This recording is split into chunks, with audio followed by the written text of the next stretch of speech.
Hello everyone, I'm here in my office in the Chancery at Government House in Canberra, and I've just learnt that a letter has arrived from the Prime Minister. This is in relation to the opening of the next Parliament, the 48th Parliament of Australia, that comes on the back of the outcome of the recent federal election. And I thought that it would be good for you to see exactly what happens now. The Prime Minister will be alerting me to the fact that there's a date that's now been chosen for the opening of the next Parliament. There's a number of things I need to do to bring that into effect. So I think that letter's about to arrive via the official secretary to the office of the Governor-General, Gerard Martin. Gerard, I think you have something for me. I do, Your Excellency, a letter of advice from the Prime Minister. Thank you. So that's just arrived from the Prime Minister's office, from the Prime Minister. Let's go and sit down and we'll work through this. So, these are the kind of letters I receive from the Prime Minister where I take his advice, and when I accept his advice, it sets in train the actions that then come, and that's the normal course of action for the Governor-General. So this letter tells me that he is writing in relation to the opening of the 48th Parliament, and he has recommended for me to agree that the date of that Parliament opening is 10:30 on Tuesday the 22nd of July. Now what I do with these letters is I work through them. I always note that I've received the letter and I date that. So today is the 22nd of May. So I note that, and I work through and I just check that everything is here. What he wants me to do, he's telling me that he's appointed a date for the opening of the Parliament, but what I now need to do is accept his recommendation that I appoint a deputy. And the deputy is the person that on that day when Parliament is open will attend at 10:30 and on my behalf will then swear in or take the affirmation of the members of Parliament or the senators who will comprise the 48th Parliament. And what he's asked me to do is to appoint the Chief Justice of the High Court of Australia, Stephen Gaither, for that role. This is all the normal process, so I will just note that and I'll have a look at it. It's proposed that the members of the House and the senators be sworn in their respective chambers, and that then requires the administration of the oath or the affirmation. So you'll see there's some other documents I now need to sign as a result of that. But I'm happy to accept this. He has also asked me to deliver the opening speech at 3 o'clock on that same day, and I'll tell you a little bit more about that speech in a moment. But Gerard, I've noted that and I'm very happy to move to the other documents. Thank you. So this is the first one. This is the proclamation under the Constitution. I always have the Constitution quite close to me. It's a very good document to have, and I have it in that form, and I have it in a small form which I often take travelling with me. But this is asking me to appoint the date and time for the Parliament to meet, and to summon all senators and members of the House of Representatives to meet at that day, date and time and place. So that's 22nd of July. So I'll now sign that. I'll sign it just here.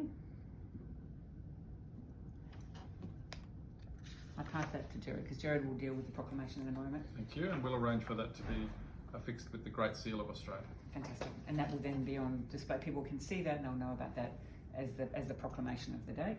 Then this is the work that was foreshadowed in the Prime Minister's letter. I now need to appoint a deputy to the Governor-General to declare the opening of the Parliament. And so I would do this through this instrument, which I'm going to do. I'll put the, I'll date this, I'll sign and date this. And I'm dated the 22nd of May. I always like to check again and again. So this is appointing Stephen Gaither, the Chief Justice of the High Court, to open the Parliament.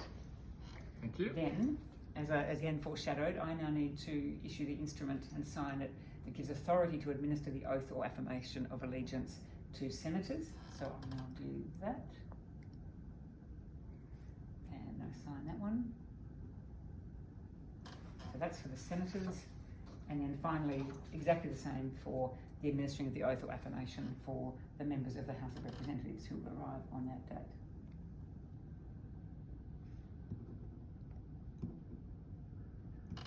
Here we are. So all of those documents now have been signed. The instruments have been confirmed according to the advice I received from the Prime Minister.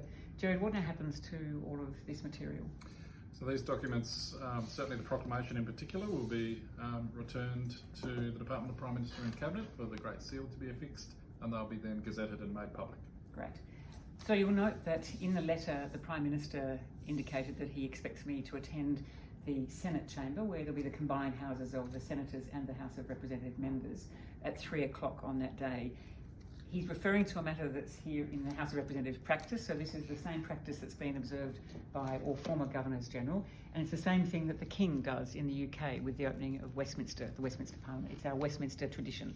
And so what I'm being asked to do is I declare the causes of the calling together of the Parliament, and in my speech, which is termed the Governor-General's opening speech, which is what I will perform, and it deals with the affairs of the nation, which are reviewed briefly, and then a forecast is given of the government's proposed program of legislation for the session.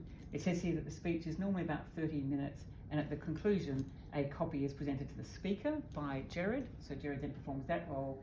There is a salute that is fired by a Federation Guard. Correct. We'll do that, and then I leave the Senate chamber, and then the Speaker and the members return to their respective houses in procession, and that will signal not just the opening that happened in the morning, but that the business of the 48th Parliament of Australia will commence.